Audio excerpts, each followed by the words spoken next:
Assalamualaikum warahmatullahi wabarakatuh. Welcome back to my channel again. Jadi seperti biasa hari ini aku bakalan ada motor lewat. Seperti biasa aku bakalan nge-share terkait pembahasan soal-soal UKAI. Dan hari ini juga masih tentang sistem kardiovaskuler, karena emang contoh soal sistem kardiovaskuler itu emang banyak banget. Jadi ya udahlah aku bahas soal ini. Jadi langsung aja tanpa membuang waktu, langsung aja kita mulai cendol. Oke, di sini ada contoh soal Bapak X didiagnosa oleh dokter mengalami hipertensi dan diresepkan beberapa obat untuk menjaga tekanan darahnya. Suatu hari Bapak X menghentikan tiba-tiba penggunaan obat karena merasa bosan dan tidak ada gejala yang berarti. Lalu Bapak X mengalami lonjakan tekanan darah yang tinggi, berarti dia kena rebound hypertension.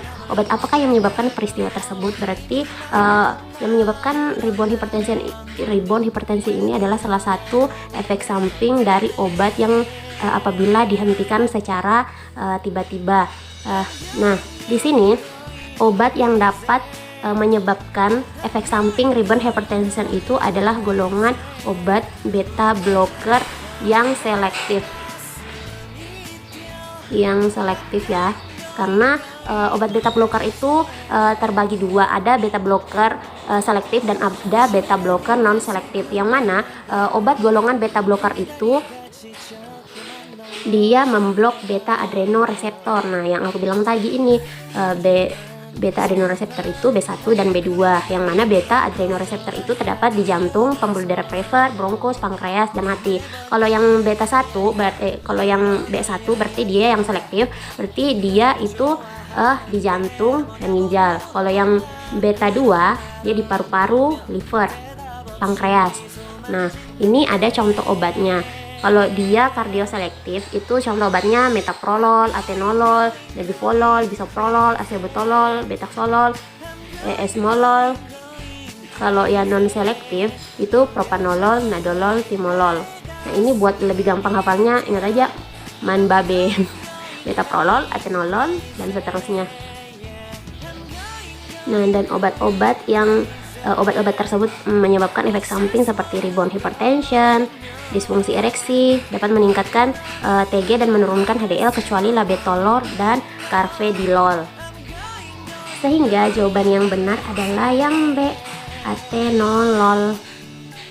Kalau misalnya di opsinya ada metoprolol, berarti metoprolol. Tapi kan di sini yang golongan beta blocker cuma B ya, berarti ya gampang aja langsung jawab B. Kecuali ada opsi lainnya nih, misalnya di bagian E sini itu adalah betolol. Itu jawabannya tetap B, karena labetalol itu tidak menyebabkan efek samping tersebut. Oke, next question. Seorang pasien sedang mendapatkan terapi antihipertensi oral golongan ACI secara bersamaan. Pasien juga mendapatkan terapi kombinasi obat golongan ARB. Obat yang disarankan apoteker terkait penggunaan kedua obat tersebut. Dia menggunakan golongan obat ACI dan juga golongan ARB. Obat apa yang disarankan apoteker? A. Menaikkan dosis ACI, B. Menaikkan dosis ARB, C. Tetap menggunakan kedua obat tersebut ACI dan ARB, D. Mengganti ARB dengan obat hipertensi yang lain, dan E. Menghentikan pengobatan antihipertensi tersebut. Jadi yang E itu udah nggak mungkin dipilihkan karena dia lagi hipertensi dan nggak mungkin obat antihipertensinya dihentikan. Menaikkan dosis ini juga salah, menaikkan dosis ARB juga enggak, tetap menggunakan kode obat tersebut juga enggak.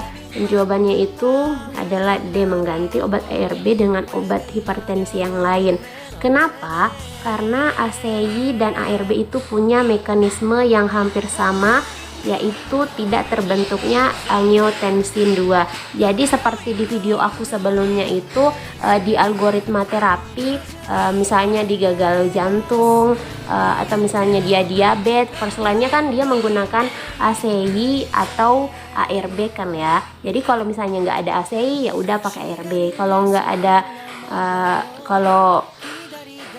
Kalaupun ada ARB, ya udah nggak usah. Saya maksudnya pilih salah satunya aja, nggak boleh di double karena dia memiliki goals terapi yang sama. Oke guys, itu dia terkait pembahasan soal UKAI terkait sistem kardiovaskular. Jadi totalnya aku udah bahas 6 soal terkait sistem kardiovaskular ya. Jadi mungkin besok kita kayaknya udah berpindah dari sistem kardiovaskular ke bahas soal yang lain, infeksi mungkin, atau nggak tahu. Tapi semoga video ini dapat bermanfaat untuk teman-teman yang sebentar lagi UKAI, beberapa bulan lagi maksudnya. Tapi kalau kalian baru nontonnya dekat-dekat UKAI ya nggak apa-apa sih. Oh ya, aku juga punya tips.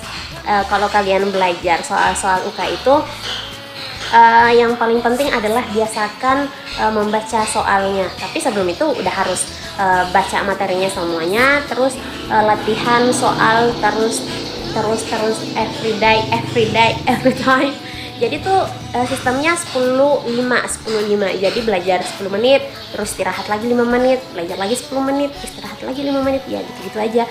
Biar otaknya tuh nggak terlalu terbebani, karena aku udah ngerasain kemarin waktu UKAI, sebelum UKAI itu aku belajar sambil dengar musik kah, atau kadang sambil nonton drama Korea juga nggak apa-apa. Pokoknya kita belajarnya have fun aja, nggak boleh terlalu membebani diri sendiri.